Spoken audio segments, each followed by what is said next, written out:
Hello guys, എൻ്റെ പേര് ആൻഡപ്പൻ കുഞ്ഞാപ്പി. അപ്പോൾ എല്ലാവർക്കും എൻ്റെ ചാനലിലേക്ക് സ്വാഗതം. അപ്പോൾ ഗൈസ്, നമ്മളെത്തുന്ന വീഡിയോ എന്ന് പറഞ്ഞു കഴിഞ്ഞാൽ നമ്മുടെ ഫ്രാൻസിന്റെ വേഴ്സസ് പാരഗ്വയുടെ ഗെയിമിനെ പറ്റിയാണ് നമുക്ക് പറയാനുള്ളത്. കാരണം എന്ന് വെച്ച് കഴിഞ്ഞാൽ എനിക്ക് പാരഗ്വേ നല്ല ഇഷ്ടപ്പെട്ട ഒരു ടീമാണ്. കുഞ്ഞ രാജ്യമാണെങ്കിൽ എനിക്ക് എന്തോ അവരുടെ പ്രത്യേക ഒരു ഇഷ്ടമുണ്ട്. കാരണം വെച്ചാൽ എനിക്ക് തോന്നുന്ന പണ്ടത്തെ ആ ഒരു നമ്മുടെ പഴയ കോപ്പ അമേരിക്കയൊക്കെ കണ്ട് പറയാന്ന് വെച്ച് കഴിഞ്ഞാൽ 90-ലൊന്നുമല്ല, 2010 ആ ടൈമിലുള്ള കോപ്പ അമേരിക്ക കണ്ട് എനിക്ക് അവരോട് ചെറിയൊരു ഇഷ്ടം എന്ന് പറയാം എനിക്ക് അന്ന് തൊട്ടേ ഉണ്ട്. അപ്പോൾ എന്തായിരുന്നാലും പാരഗ്വേ വേഴ്സസ് ഫ്രാൻസിന്റെ ഗെയിം പറയുമ്പോഴേക്കും ഇന്നലത്തെ മാച്ച് എന്ന് പറഞ്ഞാൽ എന്ത് ഗെയിമാണെന്ന് വെച്ചാൽ ഇന്നലെ ശരിക്കും പറഞ്ഞാൽ ഒരു പാരഗ്വേ എന്ന് വെച്ചാൽ ഒരു ഫുട്ബോൾ മാച്ച് അല്ല നടന്നത്. കാണുമ്പോൾ തന്നെ അറിയാം ഇത് ഇന്നലെ ശരിക്കും പറഞ്ഞ ഒരു WWE പോരാട്ടം, അല്ലെങ്കിൽ എന്താ പറയുക UFC, ഫുട്ബോൾ അല്ല UFC എന്ന് പറയുന്ന കറക്റ്റ് ഒരു പോരാട്ടമാണെന്ന് പറയും അവിടെ കറക്റ്റ് നടന്നത്.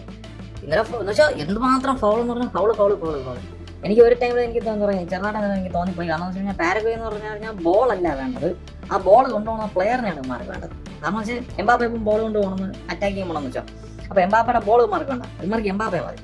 ഓക്കെ, അങ്ങനെയാണ് ഇമാർ പ്ലെയേഴ്സിനെ ഇത് പിടിച്ചു തോന്നുന്നത്. ഇമാർക്ക് അവരെന്തോ മുൻമര്യാദ ഉള്ളവരൊക്കെയാണ് ഇന്നലെ പാരഗ്വേ കളിച്ചത്.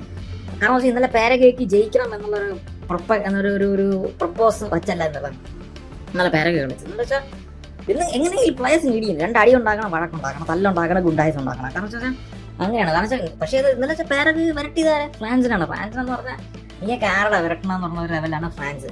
കാരണം വെച്ചാൽ ഫ്രാൻസിന് എന്താ പറയാ വലിയ സീരിയസ് ആയിട്ട് ഞാൻ അങ്ങനെ കളിക്കുന്നതായിട്ടും ഫ്രാൻസിനെയും കണ്ടില്ല. കാരണം വെച്ചാൽ ഇന്നലെ മൊത്തത്തിലെ ഒരു ഗുണ്ടായിസം പോലെയാണ്. കാരണം വെച്ചാൽ ഒരു ഇതിന് മുമ്പത്തെ ഫ്രഞ്ച് ടീമാണെങ്കിൽ സത്യം പറഞ്ഞാൽ ഇതുപോലെ ടീമിനൊക്കെ പഴയ ആ എന്താ പറയാ സിഡാന്റെ ടൈമുള്ള പ്ലെയേഴ്സ് ആയിരുന്നു ഇടിച്ചമറ അടപ്പങ്ങളൊക്കെയാണ് എല്ലാവരും കൂടെ ചേർന്ന് വളർന്നിട്ട്. ഇവന്മാരായതുകൊണ്ടാണ് എന്താ പറയുക ഇങ്ങനെ വെറുതെ വിട്ടുന്നത്. പിന്നെ ഇവിടെ കുറച്ച് ഫിഫ റൂൾസും കൂടെ ഉള്ളതുകൊണ്ട് മാത്രമാണ്. അല്ലെങ്കിൽ ഇന്നലെ ഒരു വമ്പ അടിയിടിയും പോരാട്ടമൊക്കെ നടന്നത്. പണ്ട് പഴയ ഒരു എൽ ക്ലാസിക് ഉണ്ട്, മാർസല്ലോ മറ്റാടെ മാർസലോ ഫാബ്രിഗാസിനെ ആരോ ഫൗൾ ചെയ്തിട്ടുള്ള ഒരു കാര്യമുണ്ട്. ഫാബ്രിഗാസ് ആണോ വേറെ ആരാണ് ഞാൻ മറന്നുപോയി. അതിനുശേഷം എന്ന് പറഞ്ഞാൽ റയലിനെയൊക്കെ വളഞ്ഞിട്ട് എന്താ പറയുക നമ്മുടെ പയ്യന്മാരെല്ലാം കൂടെ ചേർന്നിട്ട് റയലെ വളഞ്ഞിട്ട് കൊടുക്കുന്ന ഒരു ഇതുണ്ട്. അമ്പോ റൊണാൾഡോയൊക്കെ എടുത്തൊക്കെ തൂക്കിയെടുത്ത് എറിയണമുണ്ട് ഒരു അടി കണക്കുണ്ടായിട്ടുണ്ട്. അപ്പോൾ അതുപോലെ എന്താ പറയുക വരേണ്ട എന്നാലും വഴക്കായിരുന്നു. എന്തായിരുന്നാലും ഇങ്ങനെയൊക്കെ അങ്ങനെ പോയി. പക്ഷെ എന്തായിരുന്നാലും at the end of the day ഞാൻ എപ്പോഴും പറയുന്ന പോലെ വിന്നിങ് ഈസ് എ വിന്നിങ്. അപ്പോൾ എന്തായിരുന്നാലും എന്താ പറയുക ഗോൾ അടിച്ചാലും ഇപ്പോൾ അങ്ങനെ എന്തൊക്കെയോ ഈ വേൾഡ് കപ്പ് എന്തൊക്കെയോ കാര്യങ്ങളൊക്കെ ഇങ്ങനെ എന്താ പറയുക മാറി മറിഞ്ഞൊക്കെ നടക്കുന്നുണ്ട്. നിങ്ങൾക്ക് തോന്നുന്നുണ്ടെങ്കിൽ തീർച്ചയായും പറയുന്നത് കമന്റ് ബോക്സിൽ പറയാം.